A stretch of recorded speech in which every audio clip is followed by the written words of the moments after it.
Ladies, gentlemen, folks who identify as neither, aloha, please welcome to the stage your boy, Ian McConnell. Oh, thank you, mysterious offstage fellow. Oh my goodness, hi. This is fun. This is very fun.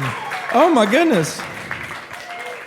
Yeah, tonight is a very exciting night. Thank you for being here. We are performing season 1. This is my new project. It's going very well. We're excited for this. Yes, yes, yes. Oh, thank you. That was so spontaneous and unprompted. You guys are wonderful. This is an exciting night for a number of reasons. I told myself that after I do all of this shit, shake all the hands and sign all the things and do all the things that I have to do on my way home, I can get a milkshake, which is very exciting. I don't get milkshakes. Thank you very much. I don't get milkshakes all that often, and I think that's a good thing. It keeps it exciting. Milkshakes are one of the few things, actually, that stay exciting and a similar level of exciting the older that you get. If you talk to a 5-year-old and you're like, would you like a milkshake? They're like, fuck yeah, this is the best day of my life. They don't actually say those words specifically, but you get the gist. If you talk to my 79-year-old grandmother and you say, would you like a milkshake? She says, fuck yeah, this is the best day of my life, assuming you have Lactaid. Otherwise, it's a good 45 minutes, and then the whole thing goes downhill from there. Yeah. Milkshakes are exciting in that way, and it's different than most things. I found that most things, as I get older, get less exciting. They still stay exciting, they're just less so. It's kind of like a muted thing, like making out, for instance. Totally just right off the top of my head. Making out used to be the best use of time. When I was 16-year-old, I could spend 3 hours smashing my teenage face into another teenage face. And at the time I was saving myself for marriage, so it was the most sexual I was ever gonna get, and I was like, man, this is the pinnacle of living. And now I'm 27, and when I'm making out with someone 5 minutes in, I'm just like, yeah, this is nice, you have a lovely tasting mouth, but when is it acceptable to take the field trip to Pound Town? You know what I'm saying? Which is not as fun, it's not as romantic, you know. Until recently, I have felt like a kid, and it's a recent phenomenon. In the last year, I have kind of grown to not feel like a kid anymore. I started to feel like an adult, which is foreshadowing for the rest of what we're going to talk about today. I started to feel like an adult, and I didn't really understand at the time why I felt like a kid, but I think I understand now. And I think for my whole life, I had this idea in my head that somebody out there has the right answer to whatever it is. It doesn't have to be the same person who has all of the right answers, but somebody has the right answer to any given problem. And then, sometime last year, I realized I'm not really sure that there's such thing as right answers. There's just these people have goals, there's better solutions and worse solutions and all that kind of stuff. And so I'm looking at these people that I've looked up to who are definitely adults, and I'm like, oh, you know what? They're just taking their knowledge, and they're wise, they're intelligent people, but they're just taking their knowledge and they're just kind of trying their best. They're just trying to make the best of whatever unsolvable problem they're trying to figure out. And then I was like, oh shit, I do that. And they're adults, so I must be an adult too. Which actually was kind of appropriate to realize that you're an adult, because it's the common theme of adulthood is that everything is a little bit anticlimactic. We're gonna get started. Thanks for being here.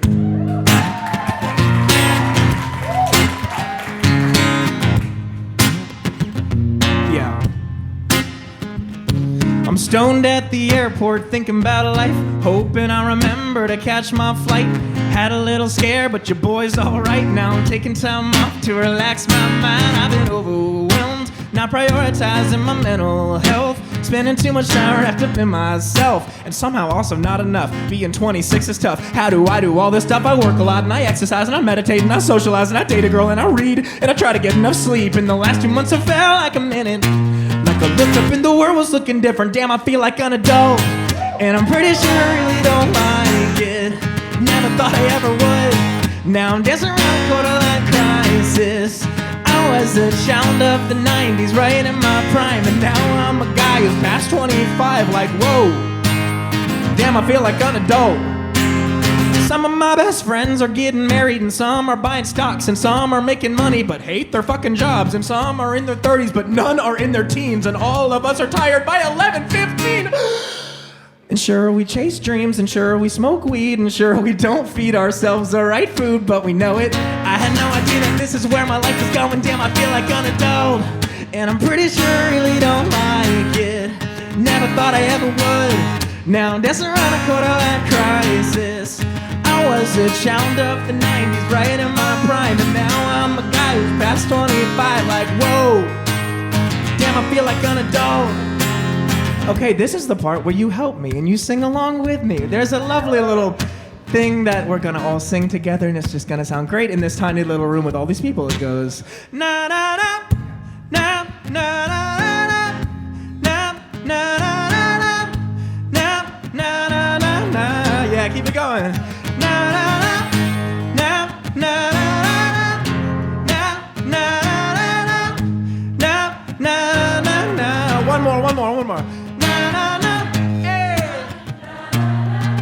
What? Skirt! Lovely, that was excellent. Now shut the fuck up. My body hurts way more often. Excitement is way less common. I eat the real kind of ramen. Damn, I feel like an adult. And I'm pretty sure I really don't like it. Never thought I ever would. Now I'm dancing around a quarter-life crisis. Damn, I feel like an adult. And I'm pretty sure I really don't like it. Never thought I ever would. Now I'm dancing around a quarter-life crisis. I was a child of the 90s, right in my prime, and now I'm a guy who's past 25, like, whoa. Damn, I feel like an adult. Damn, I feel like an adult. Thank you. Thank you very much. I do feel like an adult, and I say I really don't like it. It's not bad. It's not like the worst to feel like an adult, but it's just like, it's just less romantic. You know, like, I want everything to be like sweeping, like so like exciting and wondrous and all these things, and it's just like it doesn't quite translate to getting older. When you're 16 years old, the time when you love smashing your face into other people's faces, you know, and that was a callback to the previous thing we talked about. When you know, it's just like, oh my gosh, I just feel so strongly for you, and I don't care that my parents say you're bad for me. I just want to hold hands, and I want to be overly touchy in public, and I want to like do hand stuff on the field trip to the Natural History Museum. That's not personal experience. It was the Washington Monument. I'm from Northern Virginia. We do that kind of shit. Yeah, and now it's just like, man, I really like you, but like, do you fit into my schedule? Am I looking out for red flags? Like, what kind of baggage do you have? Like, we should set boundaries. Boundaries are not my jam. I learned that I'm supposed to set them, and I know that I'm just like not practiced, and I shouldn't say that I'm not good at something if I'm not practiced at it, but I'm not good at it, and it's because, and I've learned this in therapy. We love therapy. Therapy, people? Therapy. We love therapy. Yeah. I learned in therapy that Ian McConnell of Reston, Virginia, first of his name. Side note, do you ever think about how you're probably, like, most of y'all here are probably the most famous person to ever have your name? Like, I'm definitely the most famous Ian McConnell here. I know you're the most famous Dylan Rockoff. My buddy George Washington in the back doesn't get to join the cool club. There's a more famous George Washington than you. That's is a side quest. We're gonna go back to the main plot here. I, Ian McConnell, first of his name, of Reston, Virginia, am afraid of disappointing the people that I love. Yeah. And the way that manifests itself for me is I know the logically correct thing to do, and I just don't fucking do it. I don't do it because I will be together with somebody, I will be, you know, I really like someone and I want them to like me back, and they will say, what do you want? And instead of just telling them what I want, I will tell them what I think they want me to say.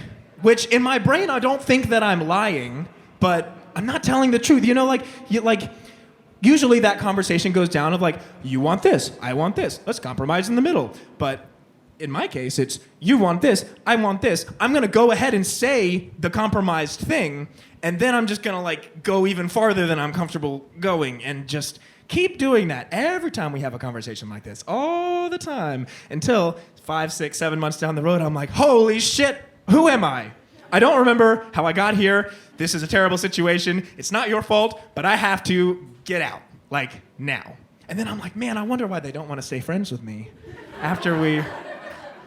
Yeah, it's a bummer. It's a bummer that happens, and sometimes it's somebody's fault, sometimes it's everybody's fault, sometimes it's nobody's fault, but whatever fault it is, it's always sad, you know? When you're excited about dating somebody and you're excited about meeting new people and building a life with someone and then it just ends, it's such a bummer because you lose the romantic partner, you lose the emotional support person, you lose something to do. Like there's just like all this extra time that I was gonna hang out with you. Now I'm just sitting at home being sad. And that's just a bummer, you know? I'll be scrolling Instagram and I'll see a meme and I'll be like, that's a funny meme, I would love to send that to them, but we're like not cool. And like I can't do that right now. So I'll put it in my bookmarks on Instagram, and I'll probably never look at it. I've never looked at my saved before, but now that I'm thinking about it, I'll probably have to go do it at some point. But anyway, one day, 9 months from now, 17 years from now, whatever, I'll look through my saved, and I'll see that meme, and I'll be like, oh, yes, this makes me think of them. Maybe we're cool now. Maybe I can send it to them, and we can laugh together, because that's why we liked hanging out in the first place.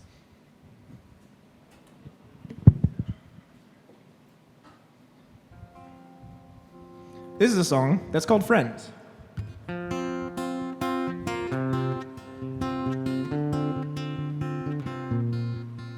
I wish coffee made your teeth whiter. I wish porn was good for your brain. I wish artists didn't need money. I wish billionaires were less vain. I wish cheese were not so expensive. I wish doing taxes was fun. I wish one-night stands were romantic. I wish guys could come more than once. I wish ice cream made you more healthy. I wish weed was good for your heart. I wish exercise were less sweaty. I wish drinks were cheaper in bars. I wish we could all be less racist. And I wish the Bible made sense. I wish phones were not so addictive. And I wish we could have stayed friends. When our never meant to be relationship ended. All the life we lived in, now we're strangers again. All the time we put in, all the things that we've been. I wish I had known what I wanted. I wish you had never got mean. I wish we had started off honest. I wish I had made you feel seen. I wish you were less narcissistic. I wish I had known how to help. Wish you could have seen what I loved in you instead of hating yourself. I wish I had met you when COVID wasn't fucking up our whole lives. I wish both of us were less lonely from our months of staying inside. I wish I were more understanding. I wish you were way less intense. Maybe then you could still stand me. 'Cause I wish we could have stayed friends. When our never meant to be relationship ended. All the life we lived in, now we're strangers again. All the time we put in, all the things that we've been. And it isn't all your fault, but some of it is. And some of it's mine, and some of it's just bad timing and shitty circumstances. I wish Amazon were less evil. I wish climate change were a hoax. Wish I didn't have to be sad as fuck to write my funniest jokes. I wish you would someday forgive me. I swear I was trying my best, and I know it wasn't an option. But I wish we could have stayed friends. When our never meant to be relationship ended. All the life we lived in, now we're strangers again. All the time we put in, all the things that we've been. I just wish we could have stayed friends. When our never meant to be relationship ended. All the life we lived in, now we're strangers again. All the time we put in, all the things that we've been. I just wish we could have stayed. Just wish we could have stayed.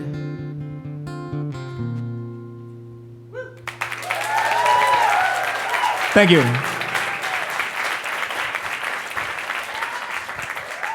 I do. I find relationships just fascinating. There's so much fascinating about just like being alive in general. There's always something to think about or talk about or whatever. Is this gonna fall over? Nope, we're good. Okay.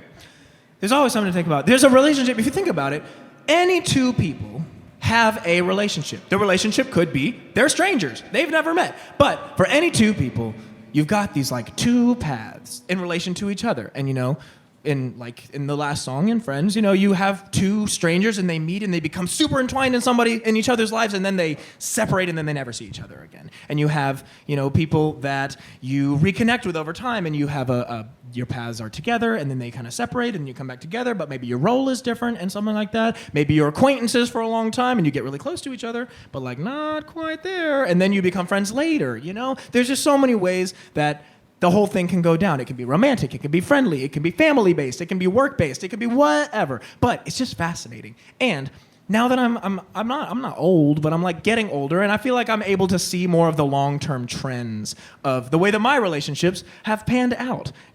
I'll see, I'll notice in my relationships with several people, usually I have to look back several years to really see it happening. I'll be like, all right, well, I separated from everybody at this point, so that was a me thing.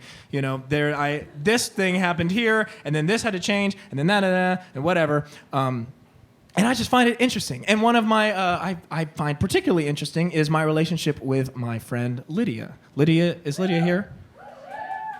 Somewhere, maybe? Oh, yeah. Lydia, we're going to talk about you. Lydia and I moved to town 5 years ago, and Lydia had already been here because she had gone to Belmont.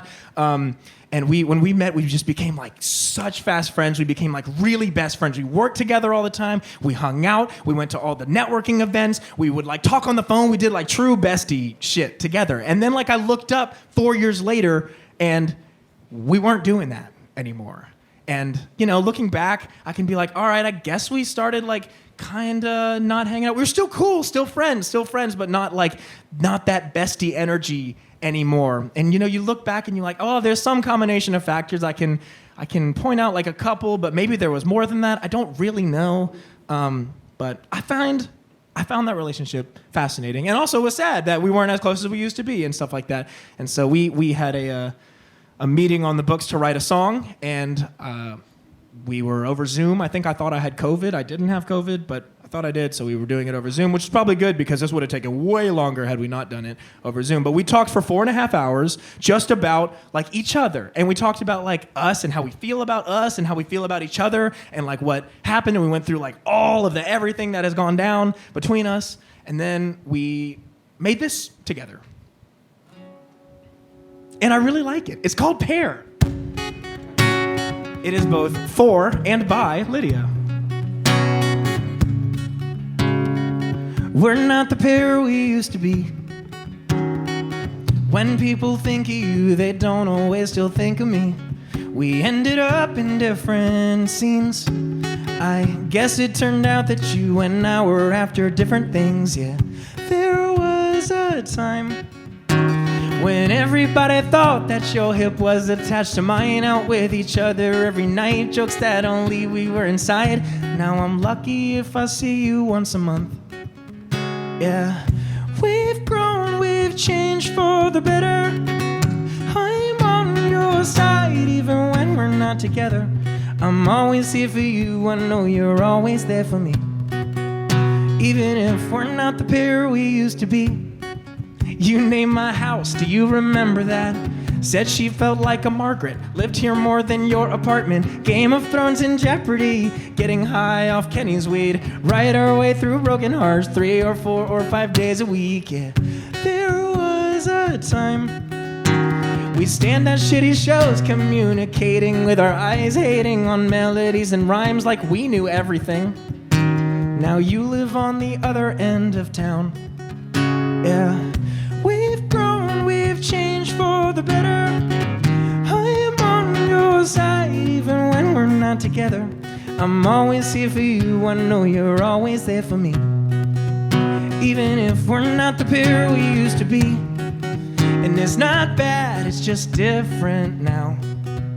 Catching up more than hanging out. But 5 minutes in and we're back to being us again. Two good and old and busy friends. We've grown, we've changed for the better. I am on your side even when we're not together. I'm always here for you, I know you're always there for me. Even if we're not the pair we used to be.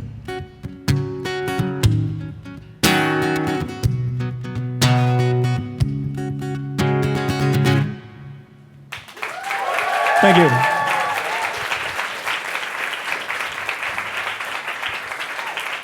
After we made that song, we became really good friends again, which is a wonderful thing. I'm really excited. I'm really excited that we're back at it. We're Looney Tunes back in action. Anybody remember that movie? Brendan Fraser? Bugs Bunny? Hey, what unlikely co-stars.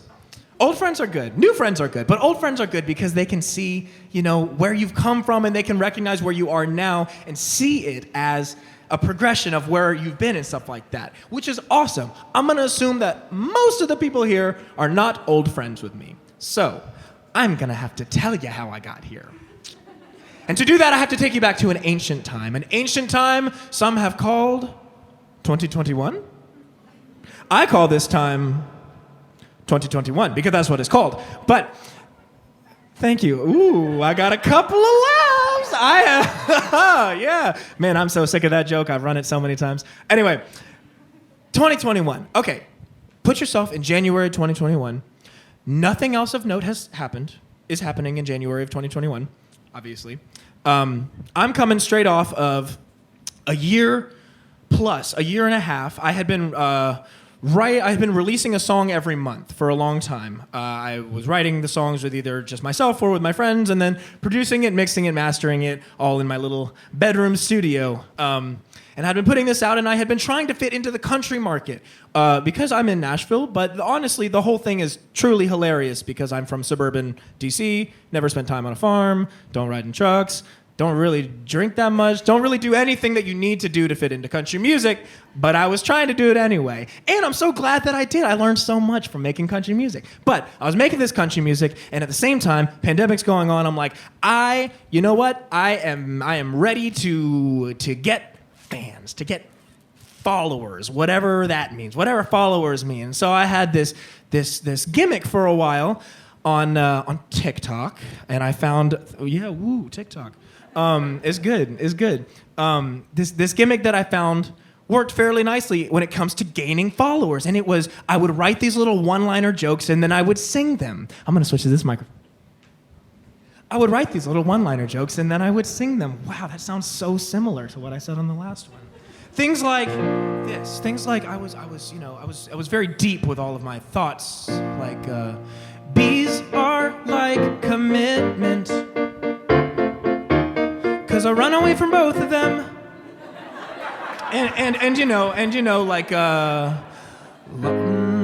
Lots of people want chicken fingers, but very few want to finger chickens. And really basic jokes that everybody's making these jokes and whatever. And I gotta give you more warning. I'm sorry. I gotta give you more warning. I'm gonna bounce back and forth for this one, and then I'm gonna not bounce as much.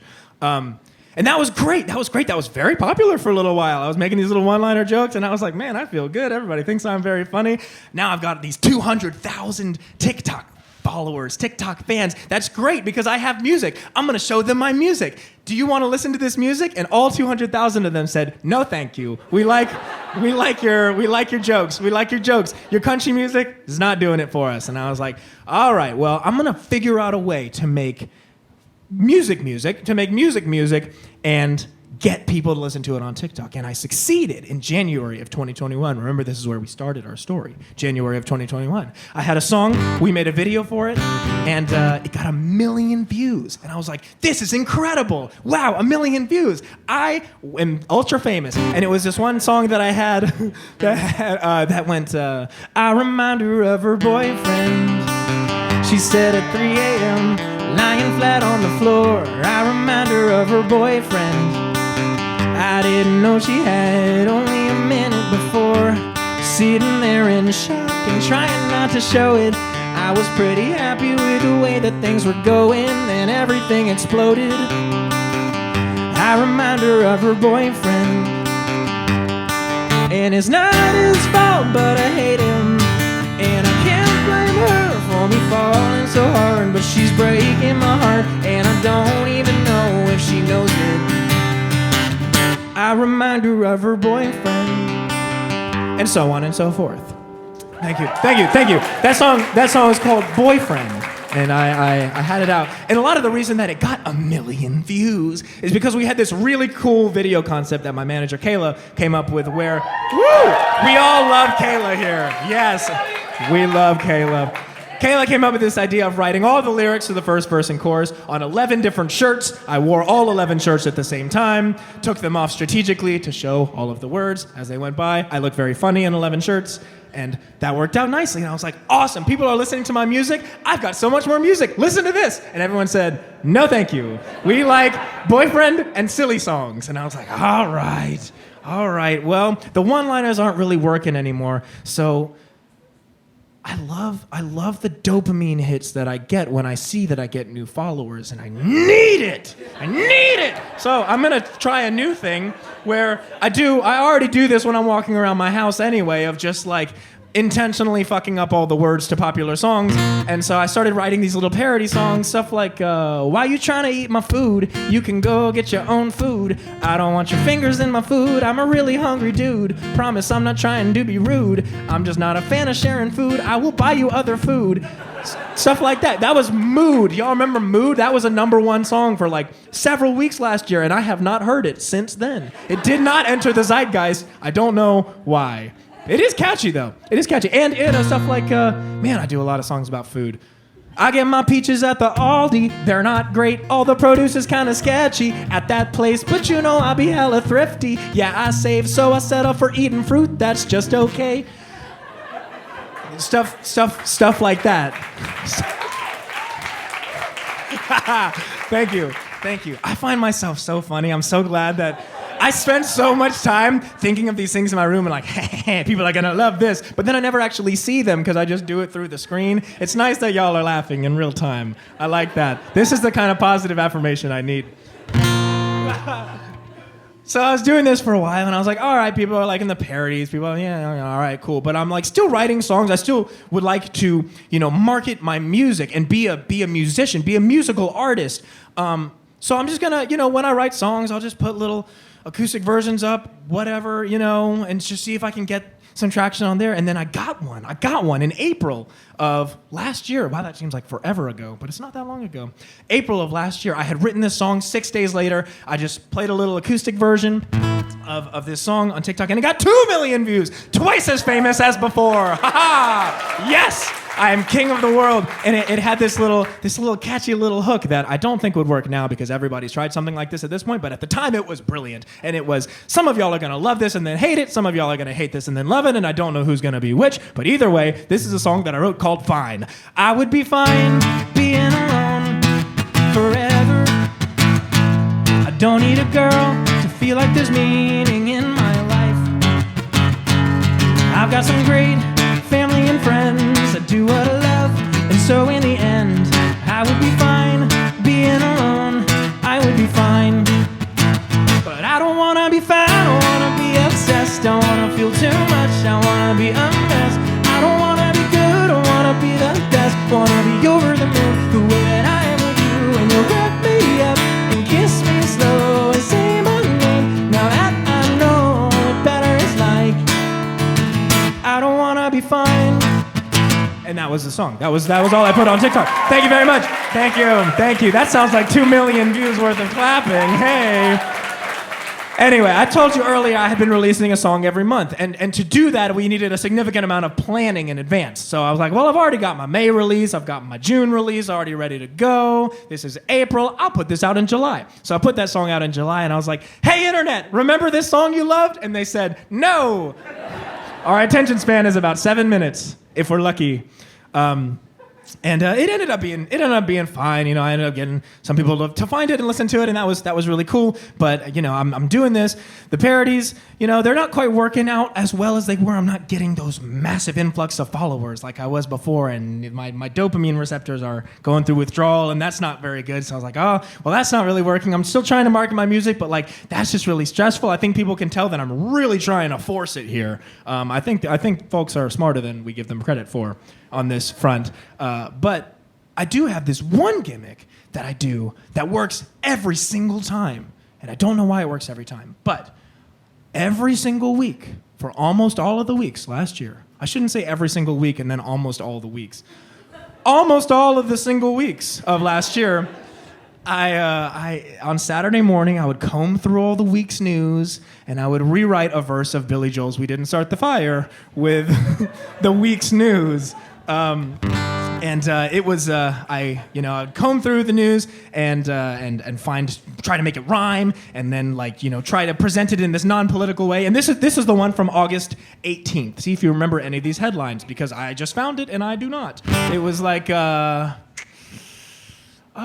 did it start? No more sex on OnlyFans. Whose fault is Afghanistan? Richards leaves Jeopardy. T-Mobile got hacked. Senators test positive. R. Kelly's in court again. Little less student debt. Mayor Pizza Dad. And that was just kind of the stuff that I did. Yeah, I found that again. I was like, I haven't thought about Afghanistan since probably that week. Holy cow. But I was trying to present this, it turned out to be a very stressful endeavor to make this thing, because I would comb through all the week's news, which already news is just terrifying all the time, and spending a lot of time in the news is just overwhelming. And then I'm like, all right, well, I got to make it all rhyme. I got to pick these things, and I want to try and present it in this non-political way, because I'm not trying to be a political figure. I'm just trying to make songs and sell silly jokes and whatever. And I failed at that a good number of times. People got really upset by the way that I was portraying the news, and they were like, I can't believe that you would say that. That's so wrong. I'll never listen to your music again. Yeah. And I was like, all right, this is more trouble than it's worth. I'm going to not do this anymore. This is stressing me out. I'm trying to push my music. This is stressing me out. I'm trying to make the silly stuff. This is stressing me out. I'm trying to go on tour. I don't really know how to do it. This is stressing me out. And I realized that I had been doing music for so long as an escape from stressful things, and now the music was the stressful thing. And I didn't know how to escape it, because I can't just go do music. That's like trying to escape work with work.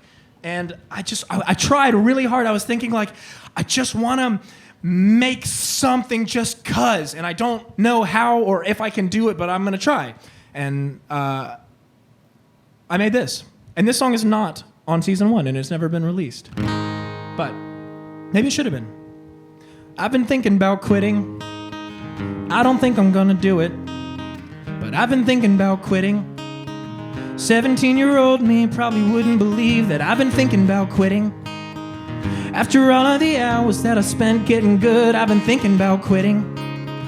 I've been thinking about quitting. I used to love this, now I love this less. And I've been scared to get this off my chest. Afraid of who I might let down if I decide to put to rest the life I'm living. But I've been thinking about quitting. It comes in waves, but the waves come stronger and more often. I've been reading about how burning out is not uncommon, but I never thought it happened to me, so young and full of so much promise. But if I'm honest, I used to love this, now I love this less. And now that trouble filling up my chest with the air I need to live, because I'm anxious and I'm stressed beyond my limits. So I've been thinking about quitting, and I tell myself I'm a loser who can't take when things get hard. I'm my own worst abuser, but I guess most people are. And I've already come this far, it'd be a waste to not just finish. I've been thinking about quitting. I don't think I'm gonna do it, but I used to love this, now I love this less. I don't know what I would do instead, so I'll probably just convince myself that sticking with it's best and try forgetting that I've been thinking about quitting. Thank you.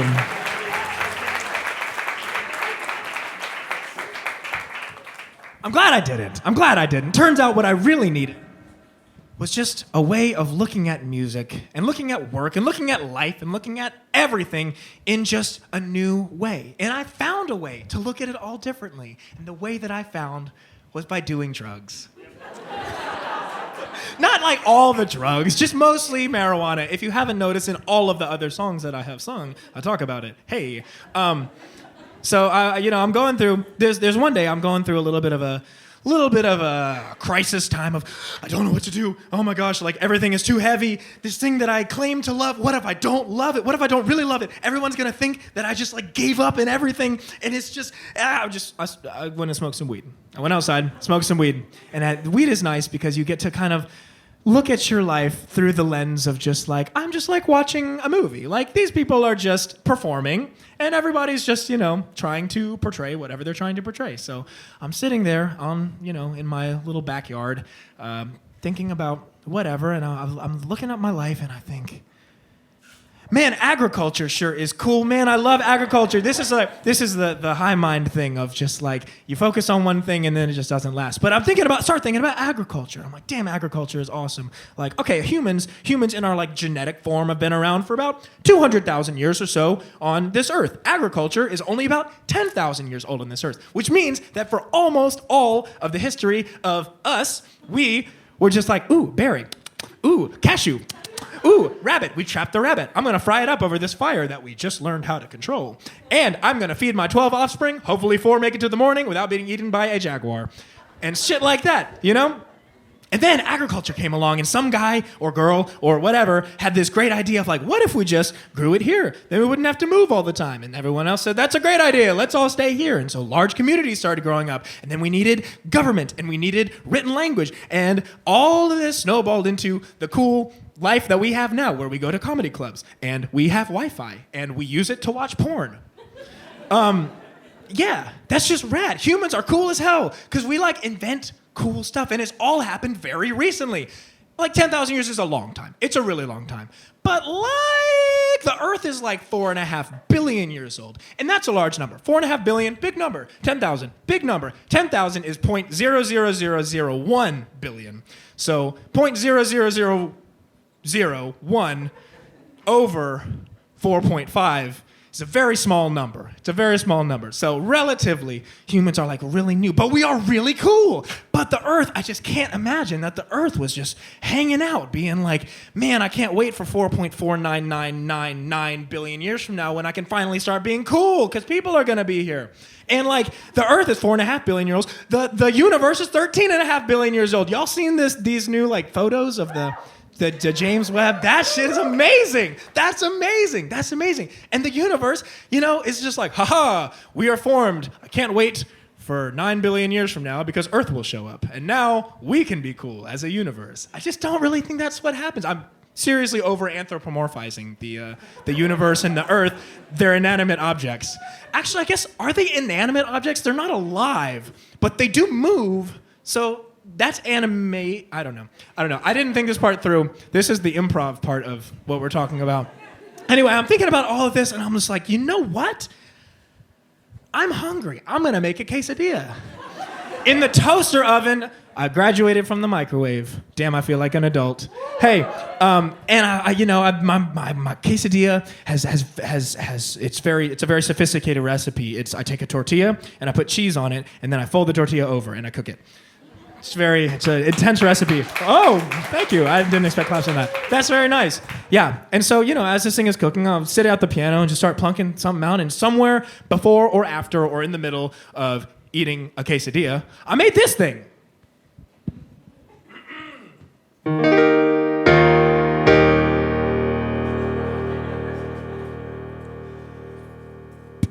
I'm alive. Cool. I'm pretty sure that life doesn't have a meaning.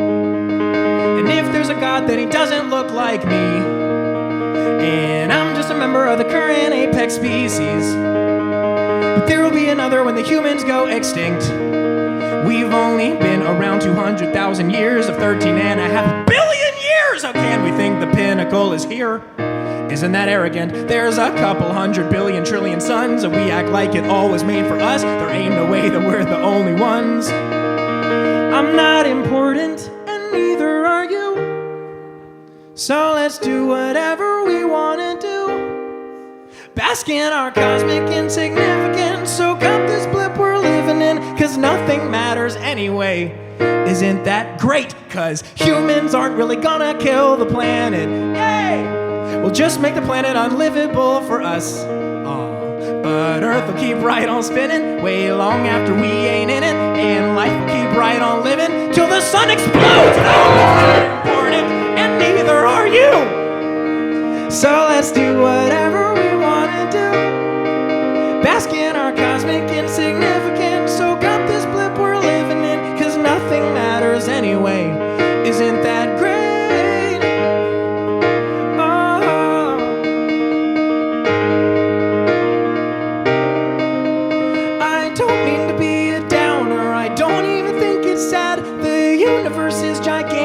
And it's kind of beautiful that I'm not important, and neither are you. So let's do whatever we want to do. Bask in our cosmic insignificance. Soak up this blip we're living in, 'cause nothing matters anyway. Isn't that great? Yeah, I think it is. I do. I was going to just say seated at the piano, but I'm going to stand up because I like standing better. I do think that is a great thing. I also am aware that I'm expressing a lot of opinions tonight that might not be shared by some folks here or some people watching or whatever. And to all those people who do not agree with me, I say, fucking great. That's great. All of us are different, and we all like grew up in different areas, and we're born somewhere, and we're raised a certain way, and we're in different internet algorithms, and we date different people and all this stuff, and all of this has led us to our own conclusions of like the way the world works. And like, I don't really know how the world works. I'm taking my best guess. I could be wrong. I don't even know if there is a wrong or a right here, or just like, I don't know. I'm just taking a stab at it and trying to figure out how to like make it feel like it's worth living, because like I spent a long time being mad. Like it feels like there's an impulse when you disagree with somebody on anything for that to cause anger. Like I do this. I'm like, I think it's this way. And someone else is like, no, that's not the way it works. And I'm like, how could you possibly think that? And they're like, how could you possibly think that? And I'm like, I don't know. Do you want to go get milkshakes? And they're like, yes. And that is how you quell anger. Milkshakes. Hey. But anger is dope. Anger is cool. Anger like makes things happen. It's such a powerful tool. It's probably the best motivational tool that is out there. I have only voted like a few times, but it's always been against somebody. I've never voted for someone I was actually excited about, which is a bummer. We're not going to go into any more of this. Again, not a political figure. Hey, but it is awesome. But there does come a point, and it's somewhere between 0 and 18 months of stewing in anger, of making anger the only state, the default state of being. I have tried this. I know. When anger is the default state of being, at a certain point it stops being productive. There's like no more reason to be angry because you're like, well, I've done all the things that I feel like I can do. I don't really know what else to do, but now I'm just still angry. And anytime anything comes in that might make me happy, normally I'm like, no, I'm angry and I refuse to be happy. And that is a bummer because being happy is the best. It's the best. And when I'm happy, I am more likely to be like, all right, cool. Life is cool. There's some issues. We can like go get together and we can fix these issues. But like when I'm just mad, I'm just like, burn it all down. Everybody needs to die. Otherwise, nothing's going to change. Which maybe that's the way to be. Maybe it's not the way to be. Maybe it's just a way to be. I don't know. But anyway, I was angry for a really long time. And it was rough. And a lot of my friends were angry too, and the people that I was dating were really angry, and it's just like constant state of anger all the time. And then I started going to therapy, which was great. Call back to therapy. We love therapy. And I started thinking about, like, why? Like, I know there's just like, you can't really like outthink your feelings, really. But at some point, you can be kind of logical of just like, why am I still angry? Like, what is this accomplishing? And if the answer is not much, you don't sleep anymore, then You know, it's like, all right, well, maybe we can start making a change or whatever. And also, I'm aware that I'm coming out the like, you know, you don't have to be angry from the perspective of a straight, cis, white, middle-class male in America in the 21st century. Life is pretty much the easiest for me that it has been for all humans, maybe ever. So, I recognize this. It's the easiest for me. And it's still fucking hard. I think it's just a state of being that, like, it's hard to be happy. You have to like actually try. Like it doesn't just like happen, you know? And I do like I feel guilty frequently that like shit is easier. Shit is easier if you're a white guy. And I feel guilty about that. And it's because of shitty policies and whatever that have, you know, built up over time to basically hold white dudes in power. But I can just live in that guilt forever and not let any joy ever enter life and feel like life is terrible and it's not worth living at all. Or at some point, I can decide, I don't know that this is worth it anymore. Like, maybe there are good things. Maybe milkshakes make me happy. Maybe falling in love and making terrible decisions makes me happy. Maybe reconnecting with an old friend makes me happy. Maybe discovering a new way to come out of a burnout period and make new shit that's I think the best stuff I've ever made. Do we agree? This is good. This is good. This is good. This is good. Yeah, that's cool. Seeing the world as a place where anything can happen is cool. And liking stuff like is cool. Or it's not cool. Who cares if it's cool? I don't care. It's what I want to do. So, yeah. So I started just trying to like stuff and making a list of things that I like. And I think that was a good exercise. I really enjoyed it. I'm going to move to that mic right now.